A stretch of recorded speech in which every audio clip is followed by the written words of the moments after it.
2 months. 2 legends. One man left, standing in silence, while the other walked away forever. Gunther didn't just beat AJ Styles at the Royal Rumble. He didn't outperform him or overcome him in some cinematic epic. He simply erased him, proving that in the ring general's world, even phenomenal is just another word for victim. And the worst part, the part that should unsettle every single person watching this, is that AJ Styles walked into that ring in Saudi Arabia knowing exactly what was going to happen, knowing that this wasn't a match, it was a ritual, a corporate sanctioned mercy killing disguised as competition. If you've ever wondered why the Phenomenal One chose to end his career in Riyadh instead of WrestleMania, why John Cena embraced him backstage like a man greeting someone at a funeral, and why Gunther has become something far more terrifying than a champion, subscribe now. Because what you're about to learn will change how you watch every retirement, every title match, and every so-called passing of the torch for the rest of your life. This video is about a pattern, not a storyline, not a feud, not the kind of narrative that wrestling promotions sell you in neat 3-month arcs with predictable payoffs. This is about something systematic, something that operates beneath the surface of what you see on your screen every Monday and Friday night. Something that explains not just why AJ Styles retired, but why he had to retire, why the timing wasn't coincidental, why the opponent wasn't random, and why the location Saudi Arabia, of all places, makes a kind of cruel corporate sense that most fans will never fully grasp. I'm calling this the Ring General Protocol. And once you understand it, you'll never watch Gunther the same way again. The Ring General Protocol is not a character. It's not a gimmick. It's a function, a role that WWE has engineered specifically to solve a problem that every major wrestling promotion eventually faces. The problem is simple. Legends don't leave. They hold on. They negotiate new contracts. They hover in the upper mid-card, taking spots from younger talent, demanding premium salaries, and reminding the audience who came before them. For decades, WWE solved this problem clumsily. Legends would fade into irrelevance through bad booking. They'd get injured and quietly disappear. They'd lose to rising stars in matches that felt hollow because everyone knew the legend was letting the new guy win. But now, in the TKO era, in the age of Netflix deals and global streaming audiences who have no nostalgic attachment to the Ruthless Aggression era, or the Attitude era, or even the early days of the PG era, now they've found a cleaner solution. They've built an executioner. Let me ask, Gunther lost cleanly, and it didn't feel like an apocalyptic event. Think about it. Really think about it. This is a man who held the Intercontinental Championship for over 600 days, the longest reign in the title's history. A man who defended that belt against Sheamus in matches so brutal that grown adults watching at home winced at the sound of his chops connecting with human flesh. A man whose entire presentation has been stripped of everything extraneous. No elaborate entrance theatrics, no comedic segments, no romantic subplots, no Twitter beefs, just dominance. Pure, methodical, almost governmental dominance. And that word governmental isn't an accident. Watch how Gunther operates in the ring. There's no wasted motion, no playing to the crowd, no hesitation between offensive sequences. He moves like a system executing commands. Like a man who has been given a task and intends to complete it with maximum efficiency and minimum sentiment. His finisher, the powerbomb, is not a move. Plant someone so definitively into the canvas that the referee's count feels like a formality. And before that powerbomb lands, there's always the same ritual, the chops, the methodical, symphony-like chops that break down an opponent's will before their body gives out. This is not how baby faces work. This is not even how traditional heels work. This is how an instrument works. WWE did, and the genius of the construction is that he makes it look like their choice. Let's rewind before AJ Styles left his boots in that ring. The grandest stage of them all. John Cena, the actual, literal face of WWE for nearly 2 decades, standing across from Gunther for what everyone knew would be his final match. Now, on the surface, this was presented as a storybook ending. The legend gets one last shot at glory. The crowd cheers. The emotion swells. Win or lose, Cena walks away with his dignity intact and the audience grateful for the memories. But watch that match again. Watch it not as a fan, but as a psychologist. Watch how Gunther systematically dismantled not just Cena's body, but his mythology. Every time Cena attempted the five-knuckle shuffle, that signature sequence that has defined his career for 20 years, Gunther was the catharsis of seeing that familiar ritual one last time. Every time Cena rallied, Gunther's response wasn't to sell fear or concern. His response was annoyance, like a man who had been promised this would be quick and was growing impatient with the delays. And the finish. God, the finish. Cena didn't lose to a roll-up. He didn't lose to a distraction. He didn't lose to some fluke that could be excused away. The message was unmistakable. This is not a passing of the torch. This is a confiscation. The legend doesn't choose to hand the torch to the next generation. The ring general takes it. And he takes it in a way that leaves no ambiguity about who is in control. Cena walked to the back that night, and the camera caught something fascinating, a moment that most fans probably overlooked. As he passed through the curtain, Cena didn't look relieved. He didn't look sad in the way that someone processing a bittersweet ending looks sad.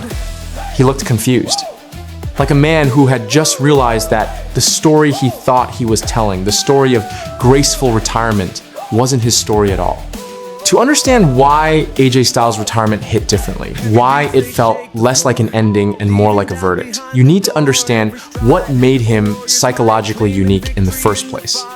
AJ Styles is not a WWE creation. This is crucial. This is the foundation of everything that follows.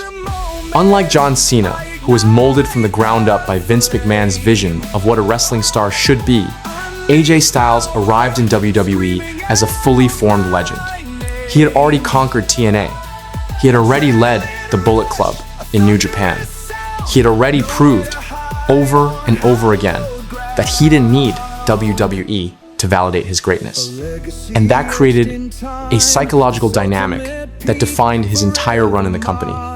AJ Styles operated from day one on a belief system built around self-determination. He believed, and this belief was reinforced by everything he had accomplished before 2016, that his legacy was his to control, that he could choose when to slow down, that he could choose when to step back, that he could choose when the time came, exactly how his story would end. Watch his promos from the early days of his WWE run. Listen to how often he references his pre-WWE career. Notice how he frames his championships not as gifts from the company, but as confirmations of what he already knew about himself. "I am phenomenal" was never a boast. It was a statement of identity, a declaration that his value existed independent of the system he was operating within. This psychology explains every heel turn, every alliance, every betrayal. When AJ aligned with the club, it wasn't random. It was a return to the identity that had made him great before WWE. When he turned on partners, it was always framed around the same core theme. I don't need you, I never needed anyone. My greatness is self-generated. But here's the thing about self-determination as a psychological foundation. It only works as long as you actually have control. And in 2024, AJ Styles began to realize something terrifying. He didn't. The signs were there if you knew where to look. Watch AJ's matches from the past 18 months. Not the finishes, the middles. The moments between signature moves where a wrestler reveals, consciously or not, what they're really feeling. There's a hesitation that wasn't there before. A half-second delay before committing to high-risk offense. A tendency to glance just briefly, almost imperceptibly toward the hard camera during near falls, as if checking to see whether the audience still believes. These are the tells of a man whose internal belief system is cracking. Because the truth that AJ Styles was forced to confront over the past year is the same truth that every legend eventually faces. The company does not need you as much as you need the company. The Netflix deal changed everything. Suddenly, WWE wasn't just a wrestling promotion with a dedicated niche audience. It was a global entertainment platform competing for eyeballs against every other form of content on the planet. And those global eyeballs, the ones in India, in Germany, in Brazil, in markets that WWE had never fully penetrated, had no nostalgic attachment to AJ Styles. They didn't grow up watching him in TNA. They didn't mark out when he debuted at the 2016 Royal Rumble. They didn't understand why the phenomenal forearm was supposed to mean something. To them, he was just a guy. A smaller, older guy who moved well, but didn't fit the visual template of what a modern wrestling star was supposed to look like. And the company knew this. You could see it in the booking. AJ went from main eventing WrestleMania to floating in the mid-card. His feuds became shorter, less consequential, his championship opportunities dried up. He was still featured, still given TV time, but in that particular way that legends are featured when the company is counting down the days until their contract expires. The question was never whether AJ Styles would leave. The question was how. And this is where the Ring General Protocol reveals its true genius. Because AJ Styles didn't have to retire in Saudi Arabia, on paper, he had options. His contract likely would have allowed him to negotiate a WrestleMania farewell. He could have demanded the storybook ending the emotional send-off in front of a domestic crowd that actually understood what they were losing. But that's not what happened. Instead, AJ Styles put his career on the line in Riyadh, at a show that most hardcore fans view with suspicion at best and contempt at worst. In front of an audience that, by all reports, didn't fully grasp the weight of what they were witnessing. Why? The answer is uncomfortable. But it's the only answer that makes psychological sense. AJ Styles chose Saudi Arabia because he understood that he didn't actually have a choice. The Ring General Protocol doesn't just eliminate legends. It eliminates them strategically in ways that serve corporate interests first and narrative interests second. Think about what WrestleMania represents.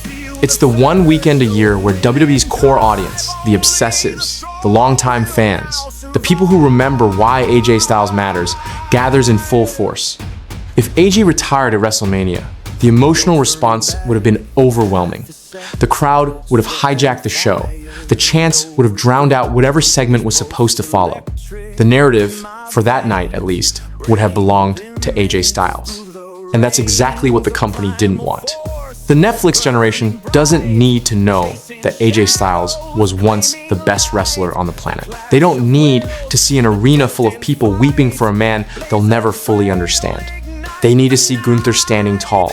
They need to see the new champion, the new era, the new mythology unsullied by the ghosts of what came before. So AJ retired in Saudi Arabia, in front of a crowd that cheered politely and then immediately forgot.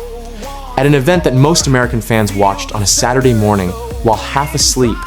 The genius of it is almost cruel. The Ring General Protocol allowed AJ Styles to have his moment while ensuring that moment would be forgotten. But the match itself, the actual in-ring execution of AJ Styles' career, is only half the story. The other half happened backstage, and this is the part that should genuinely haunt you.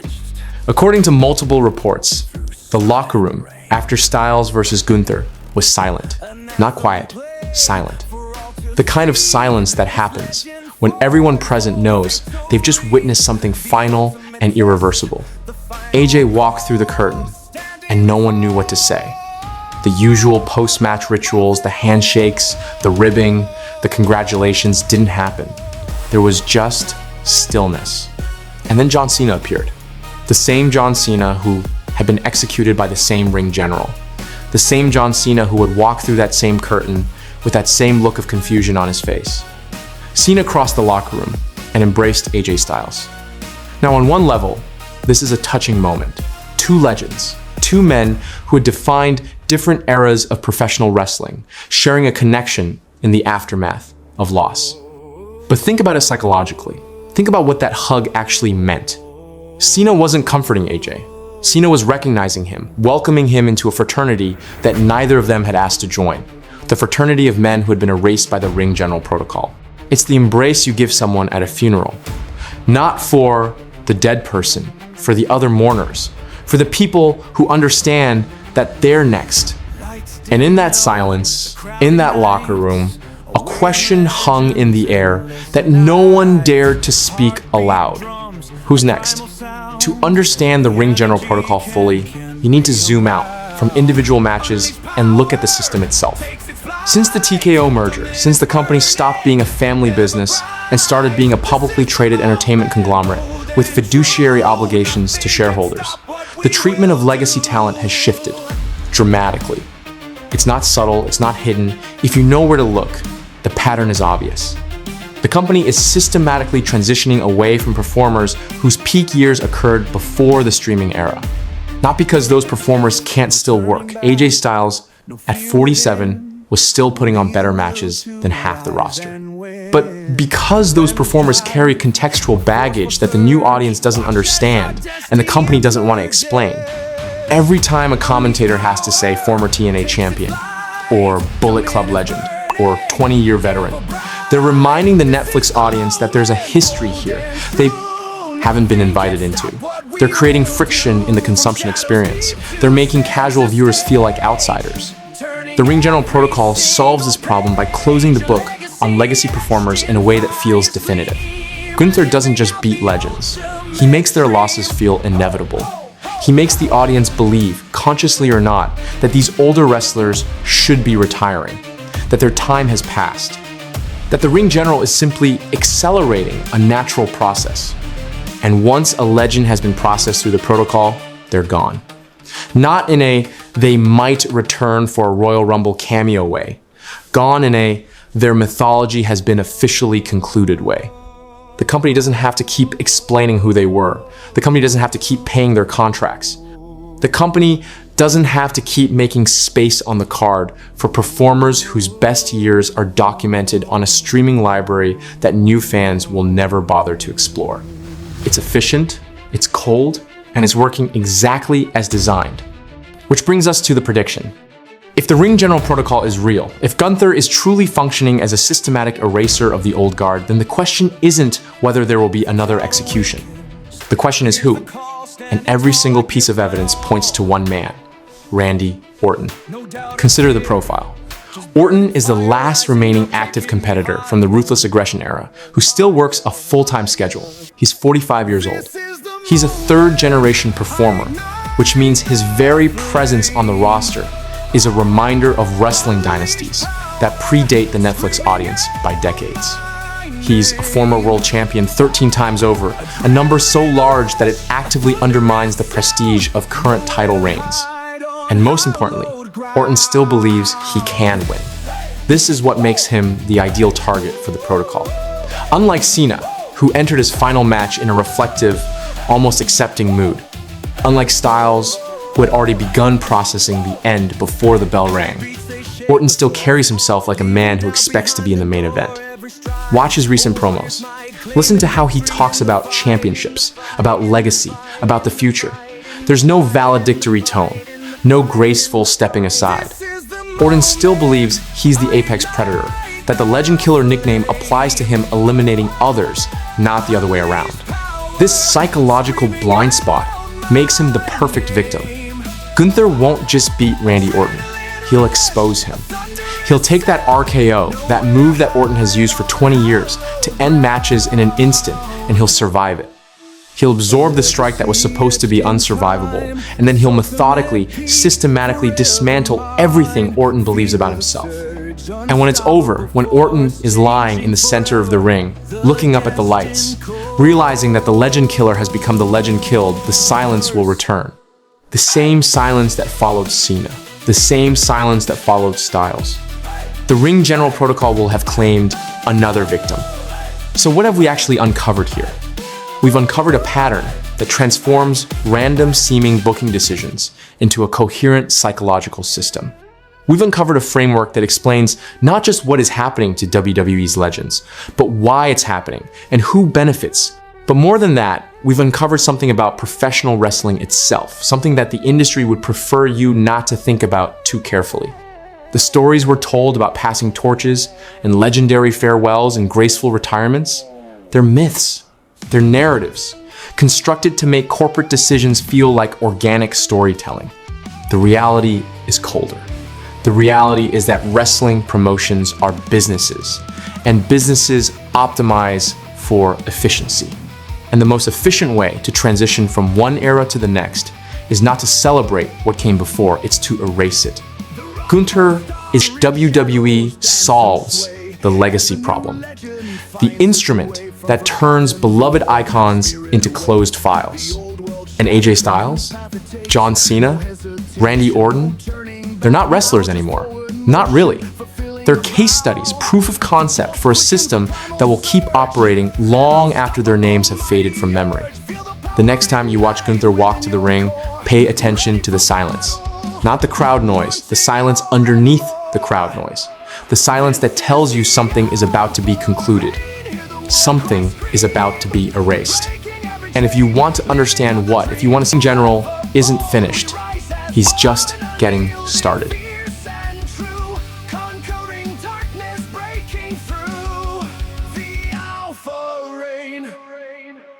Iron forged in fire's heat, every challenge we will defeat.